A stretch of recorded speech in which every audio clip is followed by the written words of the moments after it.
தூத்துக்குடியில் உள்ள முஸ்லிம் சமுதாய நலச்சங்கம் சார்பில் ரமலான் பண்டிகையை முன்னிட்டு முஸ்லிம் சமுதாய சங்க தலைவர் ஏ.கே. மைதீன் தலைமையில் ஜாமியா பள்ளிவாசல் நிர்வாக சபை முன்னாள் தலைவர் மீராசா கலந்து கொண்டு சுமார் 1000 பேருக்கு 5 லட்சம் மதிப்பிலான ஏழை எளிய மக்களுக்கு தையல் இயந்திரம், லோடு சைக்கிள், அரிசி மற்றும் வேஷ்டி சேலைகளை வழங்கினார்.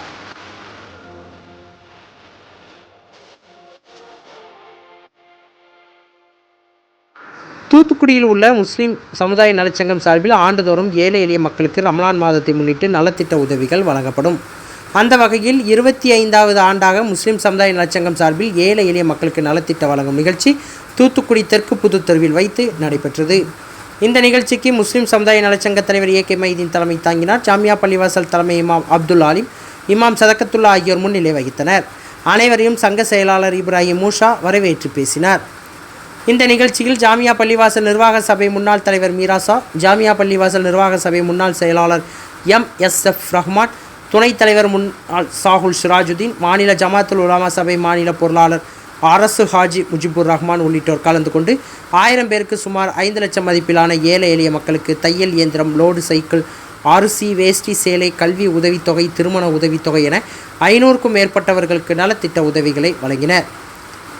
இந்த நிகழ்ச்சியில் முஸ்லிம் சமுதாய சங்க பொருளாளர் ஷாகுல் ஹமீத், அர்-ரஹ்மான் நர்சேவே, முகமது குட்டி, மீராசா, அரபி, புர்கான் அலி, முகமது காசிம், அபுதாகிர், நூர்தீன், முகமது இஸ்மாயில், ஷாகுல் ஹமீத், முகமது சலீம், நஜ்முதீன், ராஜா முகமது, பீர் மைதீன், சம்சுதீன், சையது காசிம், அமீர், வழக்கறிஞர் அஜீஸ், அலி ஜாஷிம், முகமது அமீர்கான், அப்துல் ஷுவு, ஐஸ்வர்யா கன்சிசன், பத்மநாதன், விவிடி மேனேஜர் ராஜேந்திரன், முருகானந்தம் உள்ளிட்ட ஏராளமானோர் கலந்து கொண்டனர். இந்த நிகழ்ச்சிக்கான ஏற்பாடுகளை ஜாமியா மஹல்லா முஸ்லிம் சமுதாய நலச்சங்க சார்பில் தலைவர் ஏ.கே. மைதீன், செயலாளர் மூஷா, பொருளாளர் ஷாகுல் ஹமீது மற்றும் உறுப்பினர்கள் வெகு சிறப்பாக செய்திருந்தனர்.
செய்திகளை உடனுக்குடன் தெரிந்து கொள்ள உங்கள் கரம் டிவியை சப்ஸ்கிரைப் செய்யுங்கள். அதோடு பெல் பட்டனையும் கிளிக் செய்யுங்கள்.